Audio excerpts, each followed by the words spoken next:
Someone said, no, a good sermon has to have a very good beginning and, and an encouraging ending. And you know the most important thing is how close they are.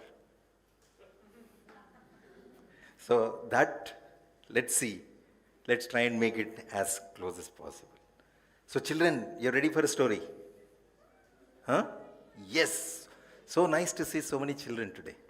Okay? Is this working?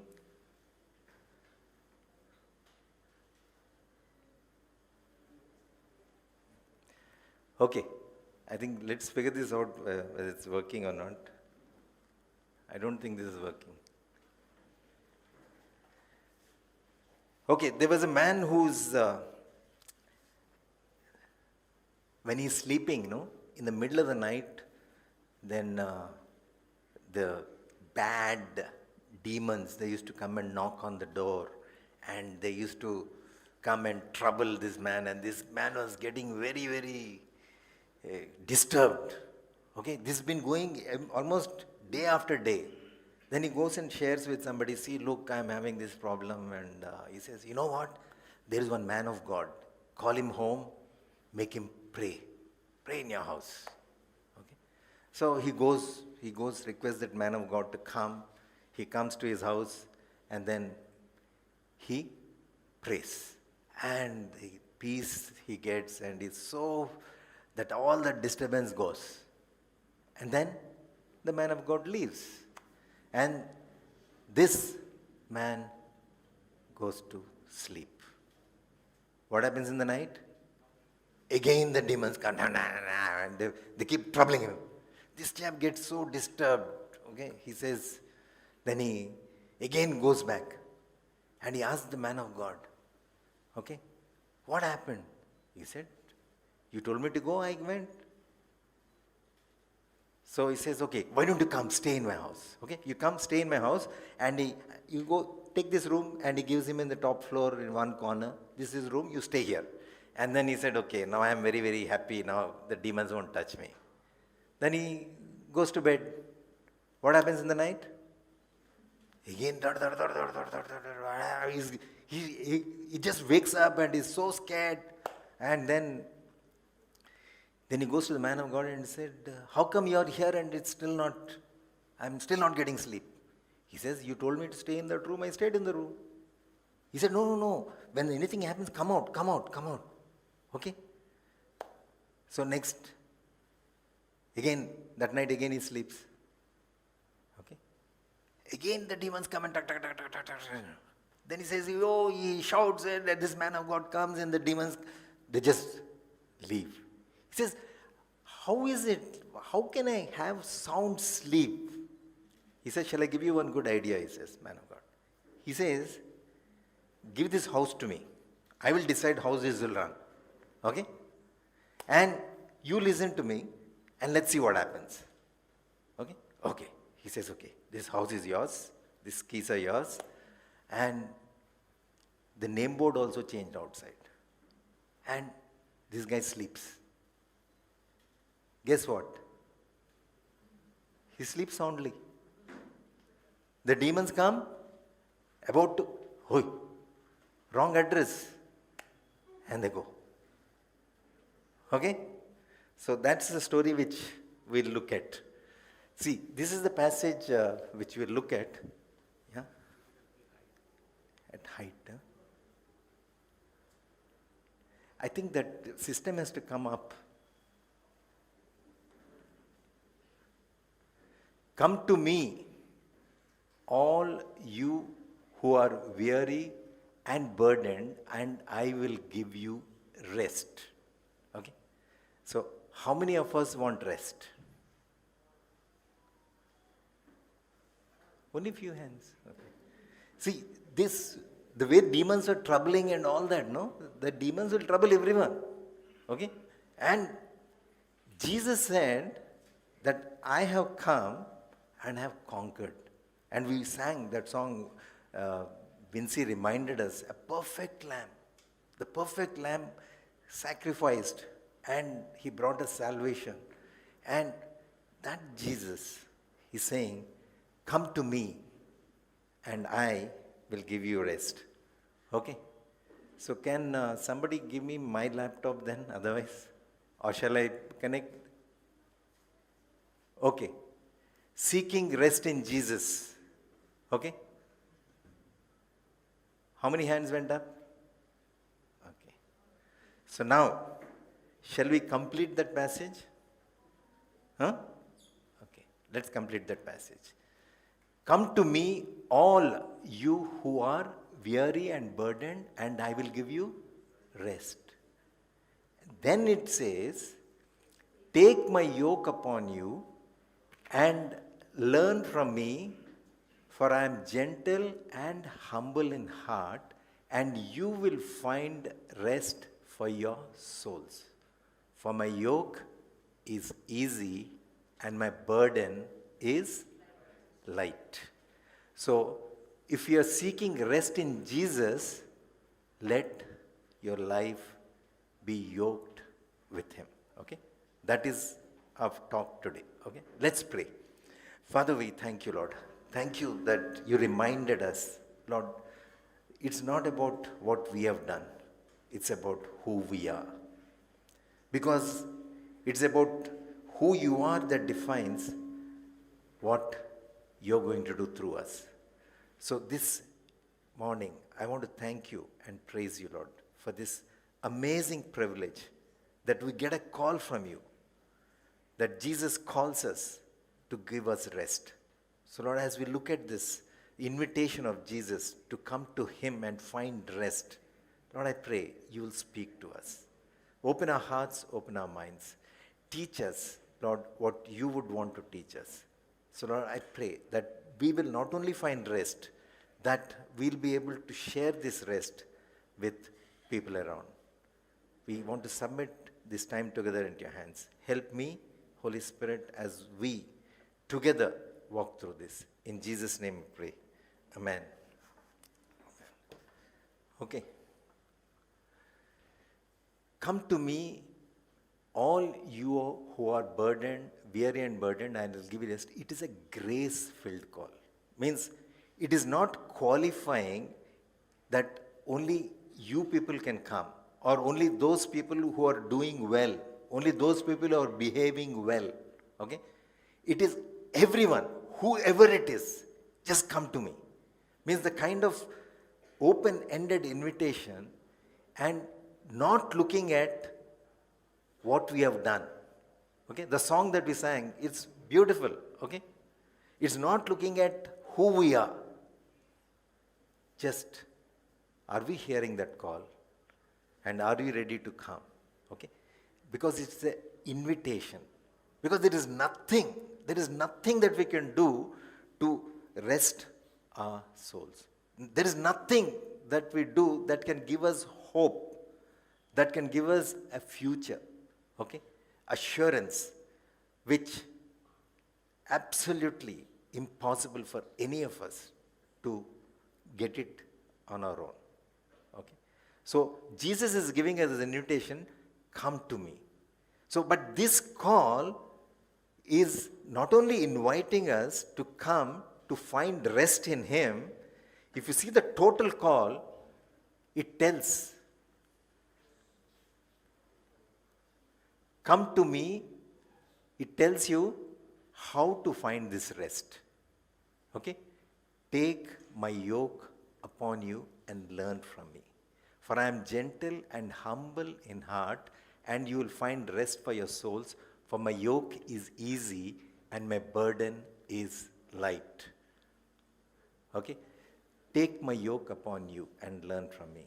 Because now we are all city dwellers, urban people, we don't know what a yoke is. Okay? So, let's see, who is here? Meera?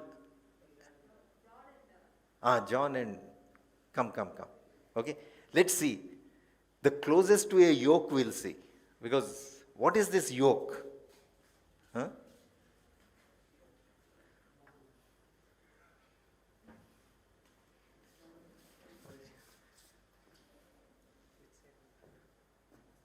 Go, go. Hold properly. Yeah.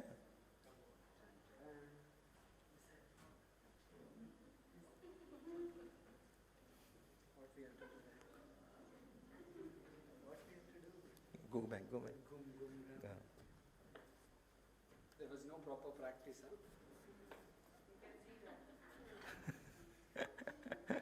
Okay, okay, take it.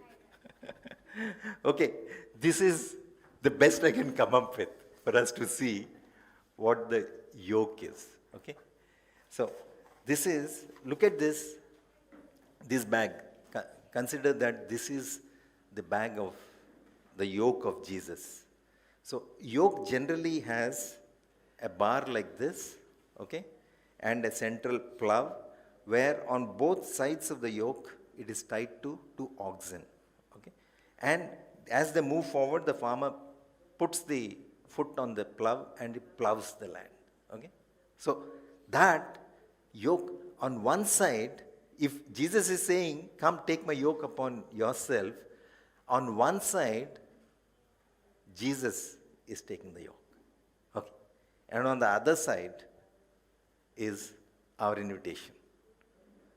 Like the close thing what we saw is, when you see, they both are carrying. Okay, this is a very lightweight. Actually, if it was a heavy weight, it would have been impossible for Gia to lift it. Okay. But because of John, Gia is also, but who is the majority stakeholder here? John. But who is getting this thing of trying to, I'm carrying this? Gia. And at the same time, it is not only that Gia is able to lift a heavier weight, okay, with the help of John, like Gia wants to go all over. But then, John, unlike in me in my younger days, he didn't take a stick and hit. He was gentle. He said, no, come this way, this way, okay? So Jesus is saying, take my yoke upon me, for I am gentle and humble in heart, and in doing that, you will find rest for your souls. And he's saying, my yoke is easy and my burden is light. Okay? So that we are going to see at this invitation of Jesus, what he says, come, I will give you rest. I'll give you, it's an assurance of, he'll give us peace. He says, my peace I will give you. Not as the world gives. You know, in the world, how peace is given? United Nations. Okay? United Nations, they will come and do what? Conflict resolution. Okay? And they will come and they will bring a ceasefire. Okay, stop fighting. Okay? And they will put a peacekeeping force. Whereas Jesus says, I'm not going to give you peace like the world gives. I'm going to give you my peace, which will bring a reconciliation that there's no requirement for somebody to keep peace. Okay, that kind of peace I'm going to give you means even when you go through the midst of difficulties, you will have the calm assurance that I am with you. Your life is secure in my hands. He says, whoever the Father gives to me, I will never let go of him. Means, there is a wonderful song that we sing, no power of hell, no scheme of man can ever pluck me from his hand. Okay? That is the invitation that Jesus is giving. But then sometimes we tend to think that my invitation is just to come to him and then I'll get rest. But Jesus is giving how that rest is going to be there. How the rest is going to be. Come, you need to take the yoke upon yourself. Take my yoke. Okay?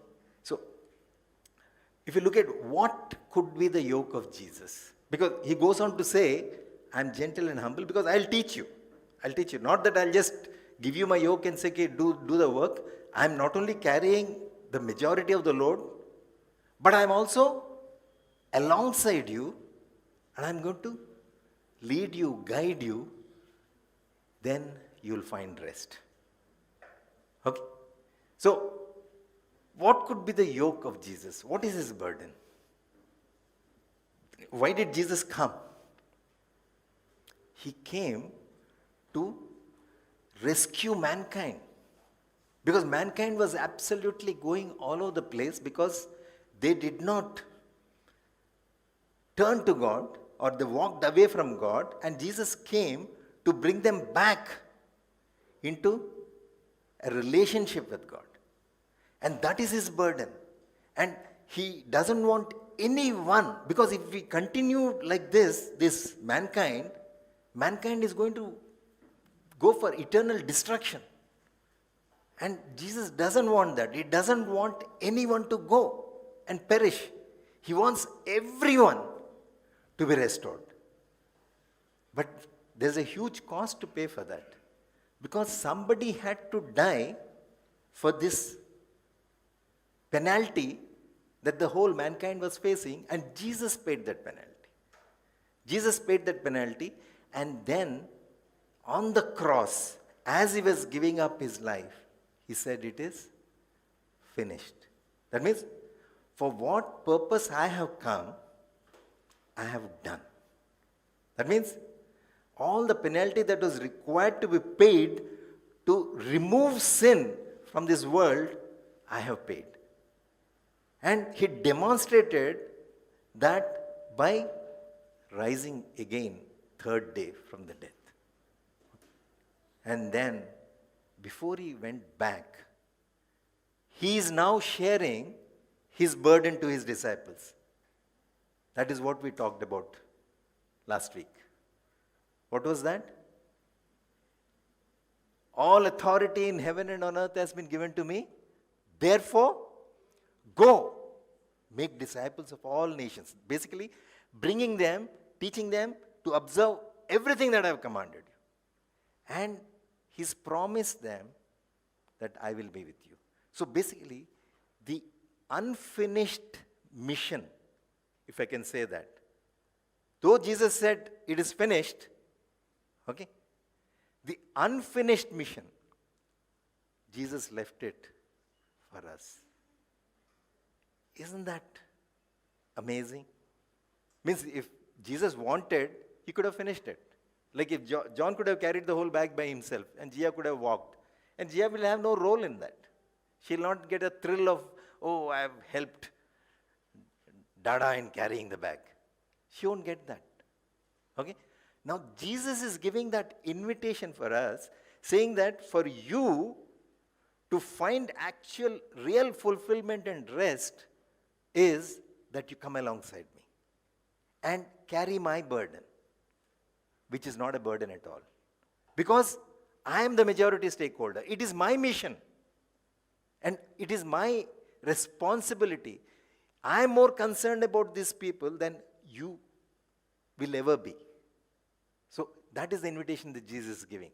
Unfortunately, there is a lot of bad press about this discipleship. Because a lot of talk keeps going on about, oh, discipleship means the way the discipleship people have approached. It sounded absolutely impossible. Or it sounded like it is not, it's something like bookish. Okay? No. It looks like legalism. Okay?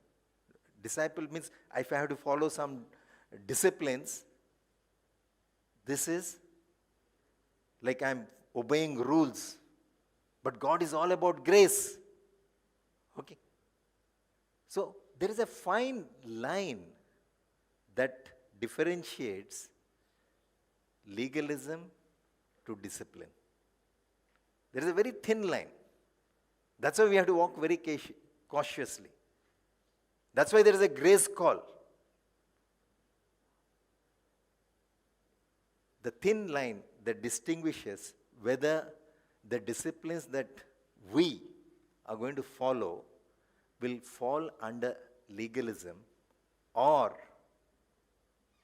will it be discipleship is the motive. the motive. Why are you following this strict disciplines? If I am following the strict disciplines to earn my salvation or to earn God's favor, to please God, then I have lost it. That comes under legalism. Means if I'm trying to please people, that's why I want to follow it.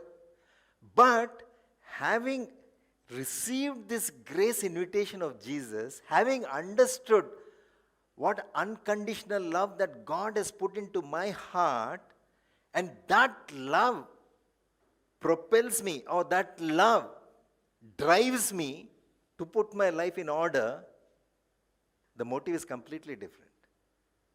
And that is discipleship. Wanting to obey Jesus because what he has already done. I'm not obeying Jesus so that what I get. Okay? So, this kind of distinction needs to be understood. Because people think it is impossible to obey all that Jesus has commanded. It is too idealistic. I'm only human, no? I can't do this. Okay? What are some of the things that Jesus said you have to obey? If somebody slaps you, turn the other cheek. I don't know about you, but when I drive on the road, when somebody cuts my thing, I don't show my other cheek. But that's what Jesus wants us to do. Time and again. Not once, not twice. Why do we do that? There's something in us which comes out, which Jesus has taken to the cross. And also some people think that no, discipleship, Jesus called some people, only those 12, they are supposed to be disciples. We are all supposed to come get saved and find that rest. But the real rest comes when we take his yoke and get on with him. Okay? So it is not just for select few, as most often people think or assume, thinking that the call of Jesus is for me to come and rest forever. Okay? It's not the physical rest that Jesus was talking about. He was talking about the rest for your souls. Okay.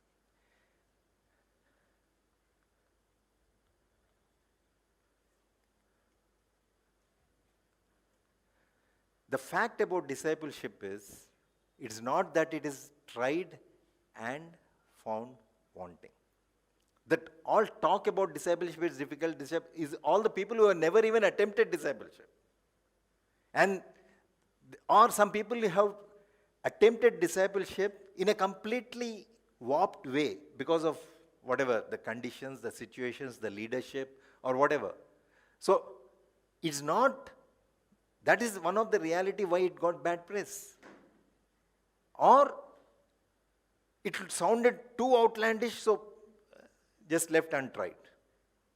But the reality is, the yoke is easy, the burden is light.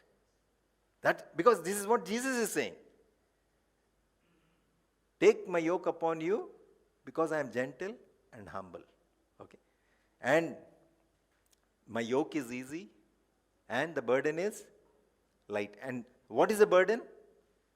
To save or to rescue, to bring people to come into the knowledge of Jesus. Okay? So, what is the secret of the easy yoke? Why the yoke is easy? Because our lives are joined with Jesus. What happens at the time of our faith in Jesus, when we put our trust in what Jesus did on the cross, is we are included in Christ. We are in Christ. So whatever happens to Christ happens to us. See, once a huge elephant, no, is crossing a river. There is a rope bridge. Okay? And as the elephant is going, that bridge is swinging like this. Huh?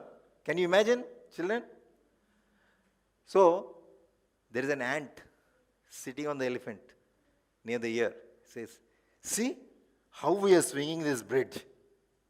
Huh? Like you and I are in Jesus. We are joined to Jesus. And there's nothing impossible for him.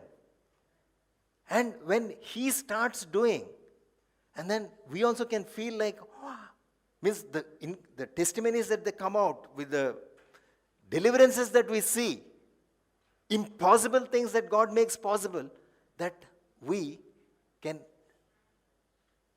like the ant, say, wow, see how we could do it.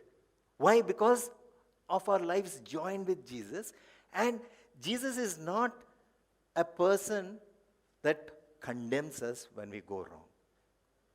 There is no condemnation for those who are in Christ Jesus. Does not mean Jesus will just not leave us away, saying that do whatever you feel like. Okay? First thing is, we are not judged, saying that, oh, now what? You've done this. You're finished. Now get off. Now I'm breaking the yoke. No. He says, we are joined with Jesus forever. He says, no one will pluck them out of his hand, neither will he disown us. He's faithful even when we are not faithful. Like when a kid is walking along the road, the child, like the father gives the finger to hold my finger and walk. Okay? But if you actually see, father not only gives the finger, even if the child by mistake leaves the finger, he'll make sure that he's holding the hand. So the child doesn't get. That is when Jesus is come, and when we hold his hand, this larger hand is holding us. That when we can't do it, okay, he will take on the load.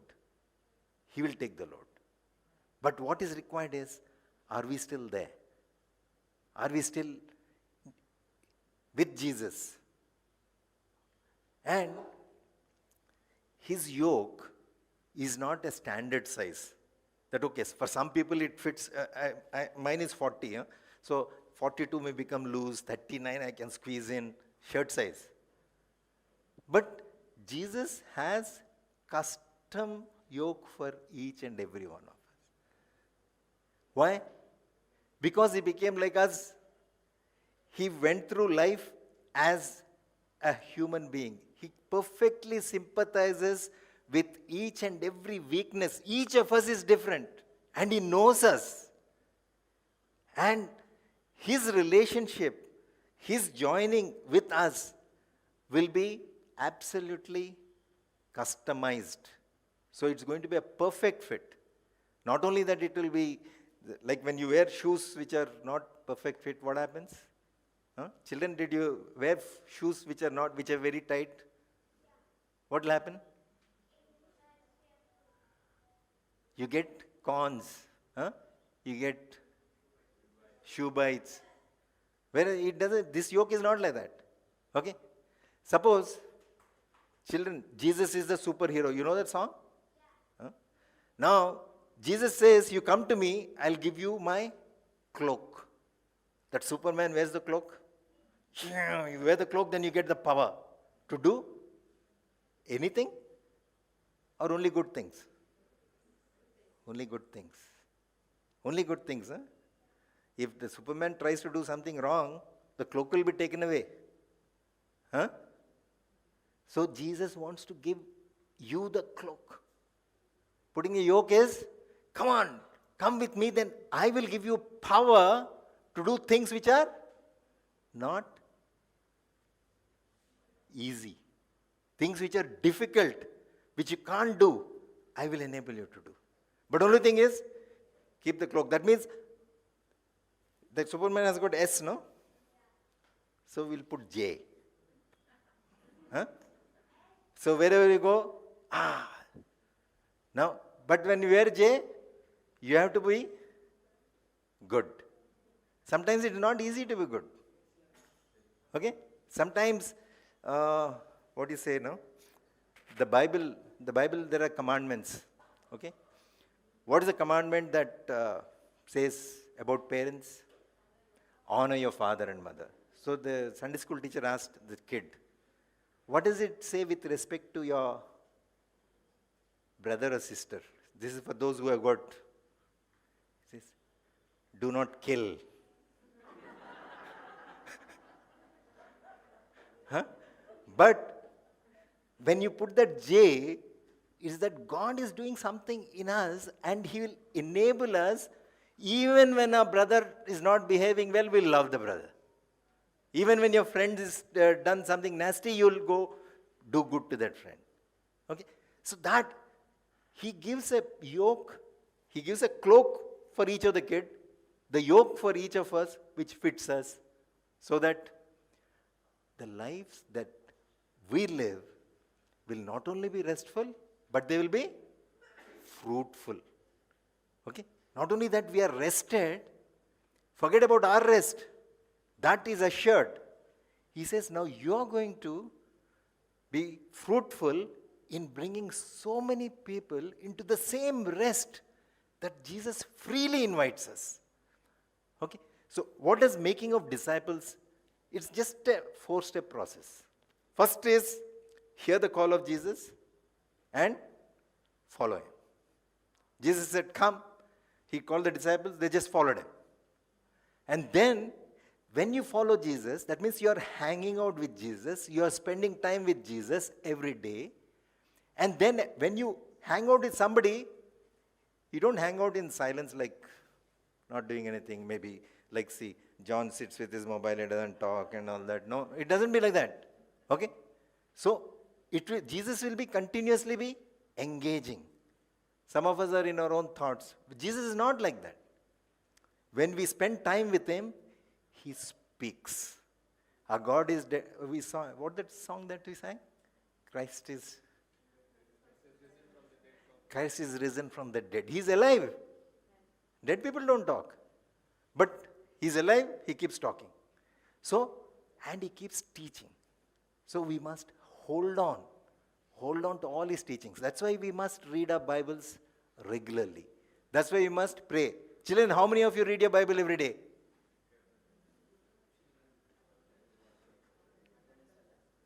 See, adults look at children's hands. Okay? So, it is very important that we read our Bibles every day. Because it is through the scriptures that Jesus keeps giving us His teachings. We hold on to His teachings, and sometimes these teachings are like a double-edged sword.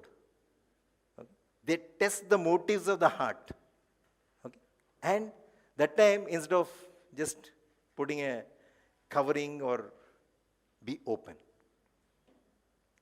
The reason why we are put into care groups, life groups, is for us to be open to one another, so that what is wrong, if something sticking here on my face, I can't see it.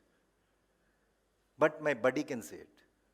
And if he tells me, And when I read the Bible, James, I think, chapter 1, it says, Bible is like a mirror.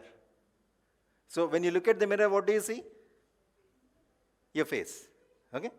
But when you read the Bible, what do you see? Jesus. The Bible is about Jesus. So when we read the Bible, we see Jesus. This is how I'm supposed to be. And he says, if you look at the mirror and forget how you look like, you lost it.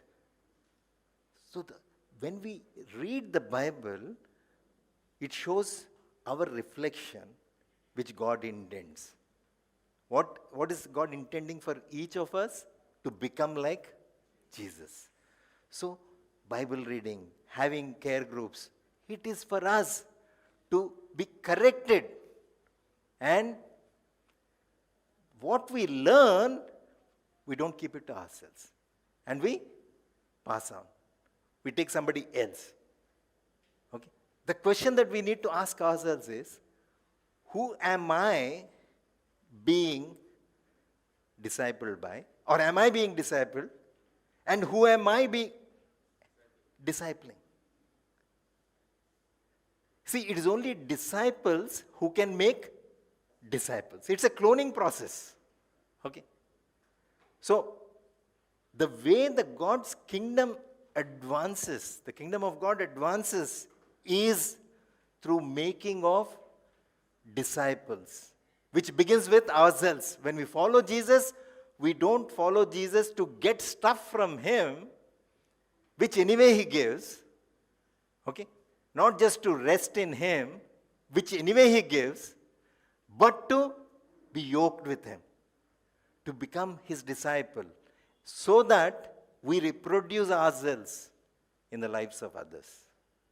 So that is something that we must all see. Who am I looking up to, or to whom am I being open so that I can be spoken into, and who am I taken under my care to serve them? And that takes the kingdom forward.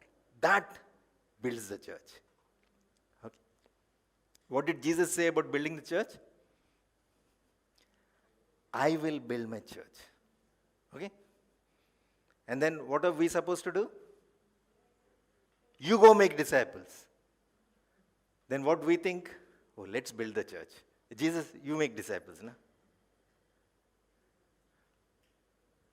But that's completely, he says, you go about making disciples, I will build the church. I will build the church, a church which will pound on the gates of hell. Means it will just go knocking on the doors of hell. And the doors will have to fall. And you can rescue people out. You can rescue people out. And that's the promise. And Jesus said, I will do that. But as far as you and I are concerned, we are supposed to make disciples. Okay?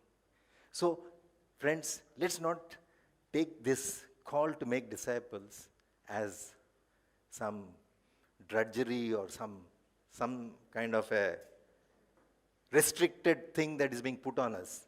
Consider it as a huge privilege to make disciples.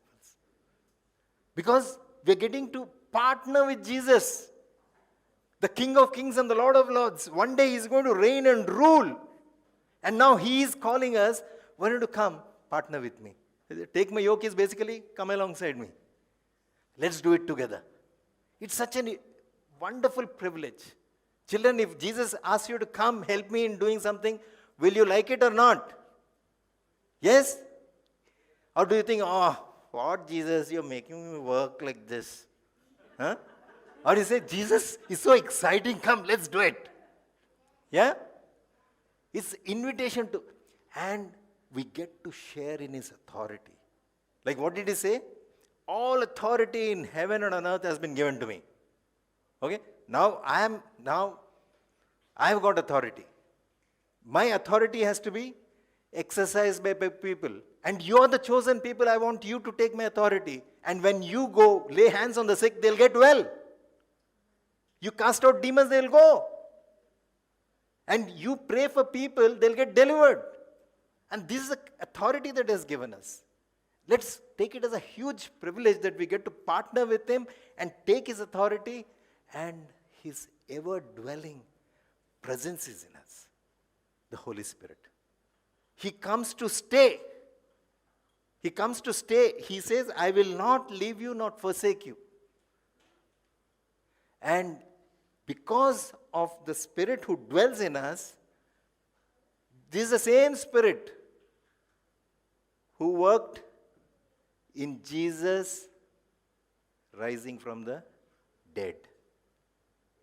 Huh? The same power that brought Jesus from the dead is now at our disposal. So friends, let's see, it's such a huge privilege. So let's not take it lightly. Okay? That's why Jesus said, go make disciples. Teach them to obey. Okay? All that I have taught. Don't just only select a pet. So when we open the Bible now, only my regular, whatever I like, no? He says, all that I have taught you. All these, when somebody asks you to come for 1 mile, you go. 2 miles. Okay? When somebody, like your enemy, you pray for them. Okay? We don't even pray for normal friends. But then he wants us to pray for those who curse you. Okay?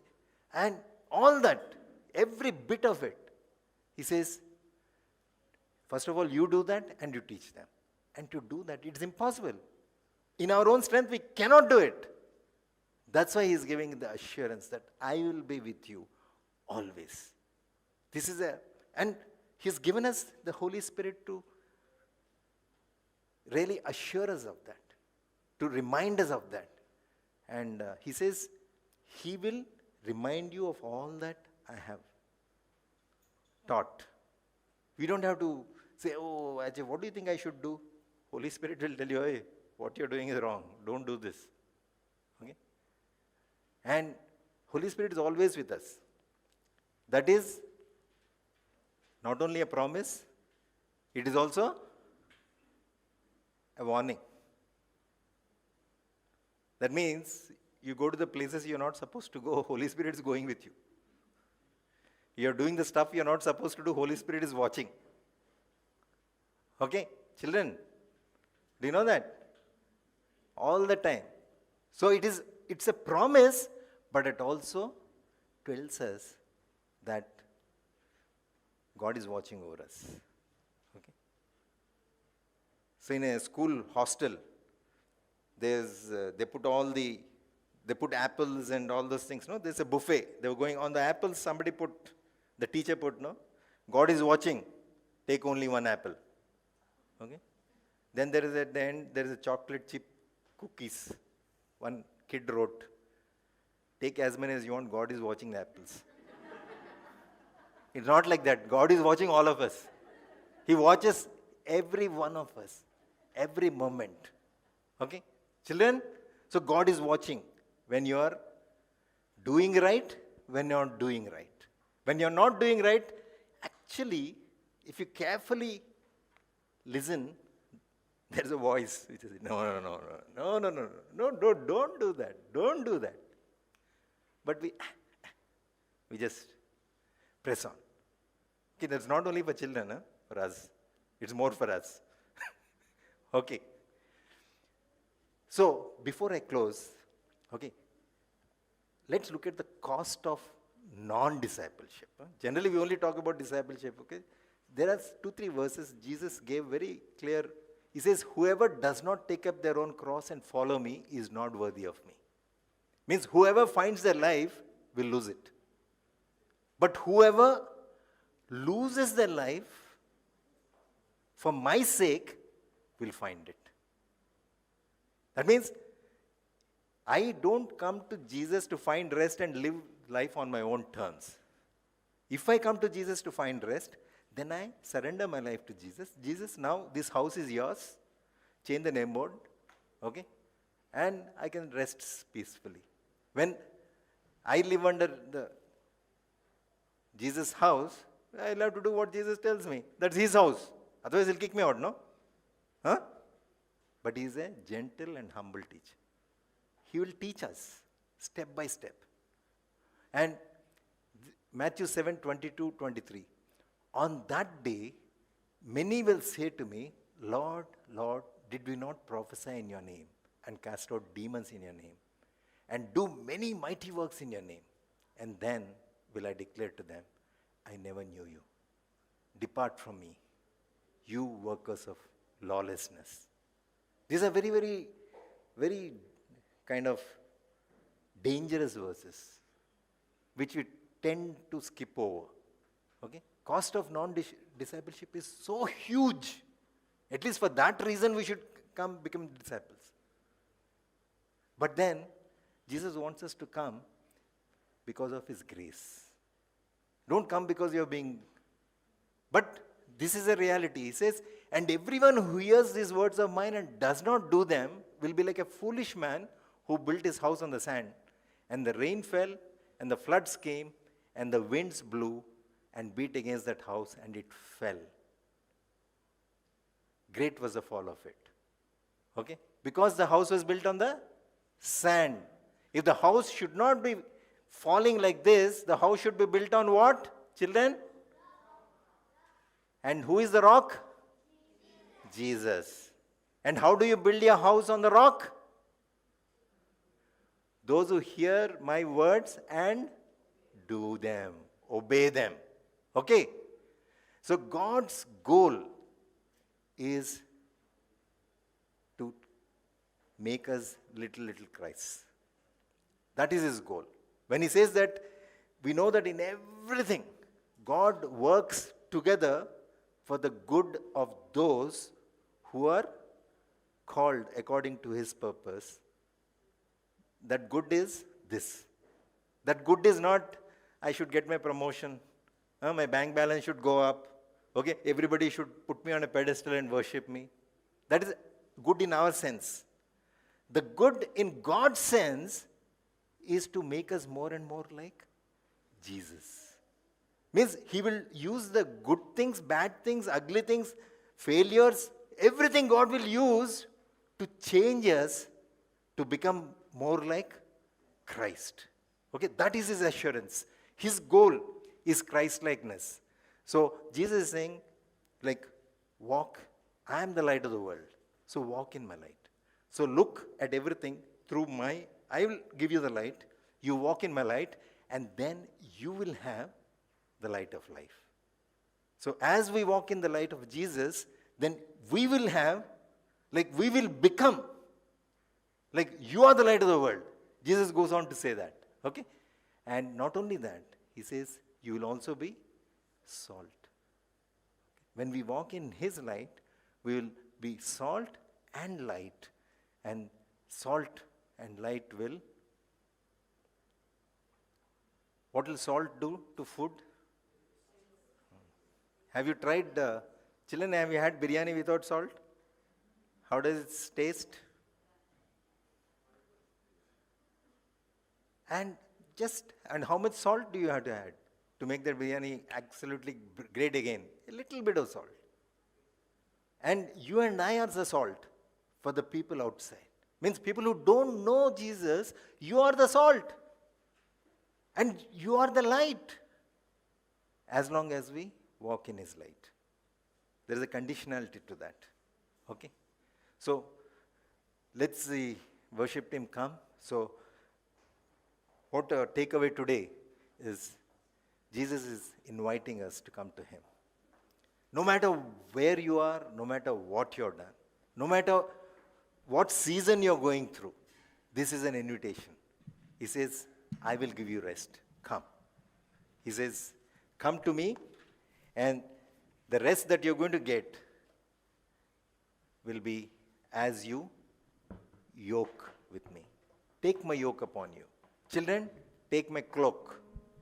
He's going to give you his cloak. So that will help us to walk in his ways. Become his disciple. And that will give us the real rest. Nothing else will give us the rest. Okay? Not only it will give us rest, we will be fruitful. And we will be salt and light. So as the worship team leads us in this song, let's see, the sovereign God is wanting to unfold his plan. Okay? And for that he sent Jesus. And Jesus is commissioning us today. And all that we need to do is, I want that. I want to receive that. I want to respond to that call. Okay? As they lead us, let's just respond. Have a transaction with Jesus. Because he said, when we are gathered together in his name, he is here. He is here, interacting with us. Just in our hearts, make that commitment, transaction. Jesus, henceforth, I want to be yoked with you. I don't want to live life on my own terms. I want to have you alongside me. What a privilege it is. Okay? Come.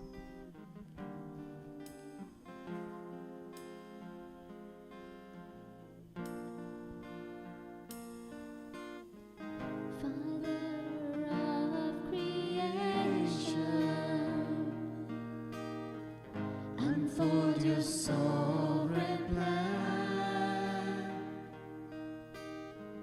Raise up a chosen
just as they're singing, as you hear God, just stand up in response.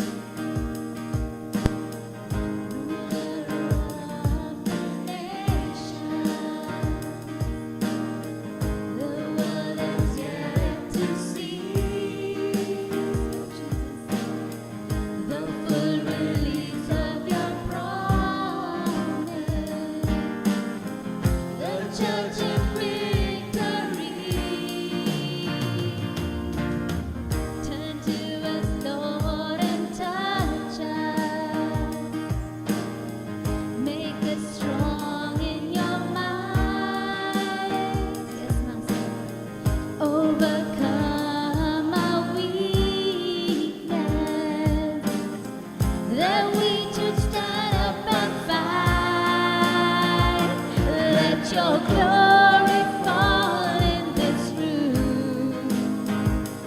Let it go forth from here to the nations. Let your fragrance rest in this place as we gather to seek your face. Let your glory fall in this room.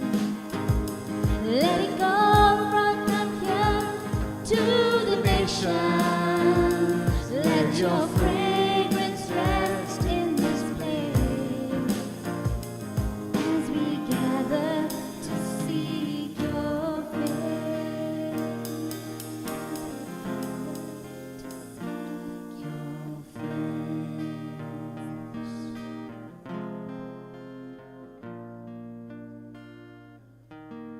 Each heart turns to you, Lord. May your glory fill this place, Lord.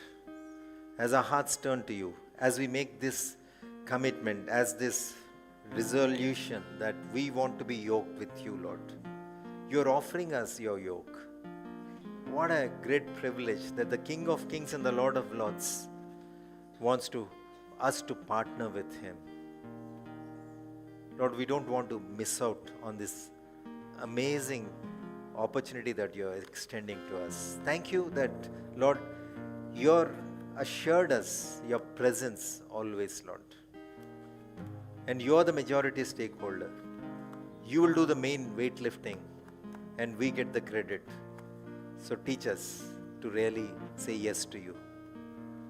Not in just bits and pieces, but the whole of our lives. So I want to submit each and every one of us into your hands. Lead us, guide us. In Jesus' name we pray. Amen. And may the unconditional and overwhelming love of the Father and the grace, peace, and reconciliation that we received through Christ Jesus and the ever-dwelling presence of the Holy Spirit be with each and every one of us as we take upon the yoke of Jesus and walk in victory. Amen.